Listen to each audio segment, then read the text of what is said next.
आपने कभी सुना है कालीघाट की खौफनाक हवेली की कहानी? इस वीडियो में हम आपको बताएंगे उस डरावनी रात की सच्ची कहानी जिसने कालीघाट गांव के नौजवानों को जिंदगी भर के लिए बदल दिया। जानिए कैसे रवि और उसके दोस्तों ने इस रहस्यमयी हवेली का सामना किया और क्या हुआ जब उन्होंने देखा उस खौफनाक महिला को। अगर आप भी डरावनी कहानियों के शौकीन हैं तो इस वीडियो को अंत तक जरूर देखें। कहानी का पूरा आनंद लेने के लिए वीडियो को लाइक और चैनल को सब्सक्राइब करना न भूलें। हमें कमेंट्स में बताएं कि आपको यह कहानी कैसी लगी और अगर आपके पास भी ऐसी कोई डरावनी कहानी है तो हमारे साथ साझा करें। एक छोटे से गांव में जिसका नाम था कालीघाट, वहां की रातें हमेशा अजीब और डरावनी होती थीं। लोग कहते थे कि गांव के पास एक पुराना टूटा फूटा हवेली थी जिसे कालिका हवेली के नाम से जाना जाता था। इस हवेली के बारे में कई कहानियां मशहूर थीं। लोग मानते थे कि वहां पर आत्माओं का वास है और रात के अंधेरे में वहां से अजीब अजीब आवाजें आती हैं।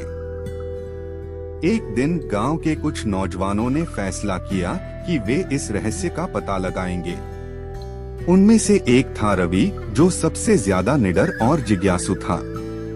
रवि ने अपने दोस्तों को मनाया और सभी ने तय किया कि वे आधी रात को हवेली में जाकर उसकी सच्चाई का पता लगाएंगे। रात के 12 बजते ही रवि और उसके दोस्त टॉर्च और कुछ औजार लेकर हवेली की ओर चल पड़े।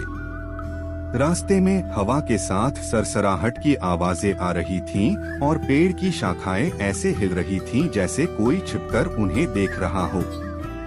हवेली के पास पहुंचते ही उनका दिल तेजी से धड़कने लगा। हवेली का दरवाजा टूट चुका था। वे अंदर घुसे तो देखा कि हवेली के अंदर का माहौल बहुत ही डरावना था। दीवारों पर काले धब्बे थे, मानो किसी ने आग लगाई हो। फर्श पर धूल और मकड़ी के जाले थे। अचानक रवि को एक कमरे से हल्की सी रोशनी दिखी। वे सब उस कमरे की ओर बढ़े। कमरे के अंदर एक पुराना जर्जरित दर्पण था। दर्पण के सामने एक मोमबत्ती जल रही थी जो अपने आप बुझती और फिर जल उठती। रवि ने हिम्मत जुटाकर दर्पण की ओर देखा। अचानक दर्पण में उसे एक परछाई दिखाई दी।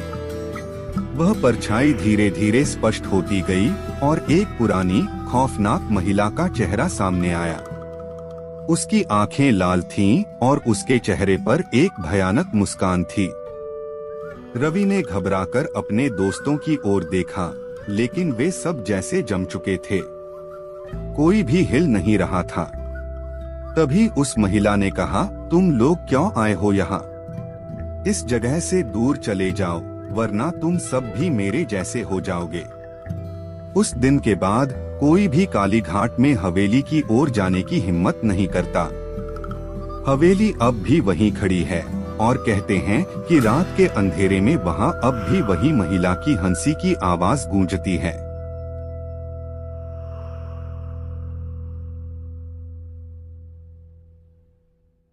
सुबह होने पर गांव वालों ने देखा कि रवि और उसके दोस्त हवेली के बाहर बेहोश पड़े थे।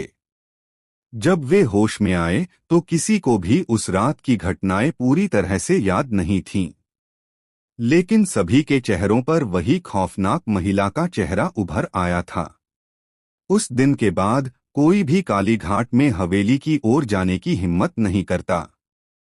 हवेली अब भी वहीं खड़ी है और कहते हैं कि रात के अंधेरे में वहां अब भी वही महिला की हंसी की आवाज गूंजती है।